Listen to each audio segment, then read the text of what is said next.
ইংল্যান্ডের হ্যারিকেন যেদিকে যায় সেদিকে নাকি সাগরের পানি শুকিয়ে যায়। টটেনহামের হয়ে কোনো শিরোপা এনে দিতে পারেনি হ্যারিকেন। এখন বায়ার্ন এফসির হয়ে খেলেও বারবার ফাইনালে হারতে হয় হ্যারিকেনের। ইউরো 2024-এ নেদারল্যান্ডকে হারিয়ে ইংল্যান্ড এবারের মতো ফাইনালে উঠে যায়। নেদারল্যান্ডের সেমি সিমন্স গোল করলেও ম্যাচের 18 মিনিটে ইংল্যান্ড একটা পেনাল্টি পায়।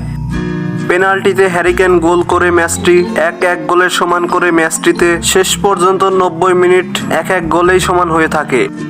ম্যাচটির 90 প্লাস এক্সট্রা 1 মিনিটে গোল করে স্ট্রাইকার পজিশনে থাকা ইংল্যান্ড প্লেয়ার অলি ওয়াটকিন্স। শেষ পর্যন্ত এক্সট্রা মিনিটে একটি গোল করে নেদারল্যান্ডকে হারিয়ে দেয় 2-1 গোলের ব্যবধানে।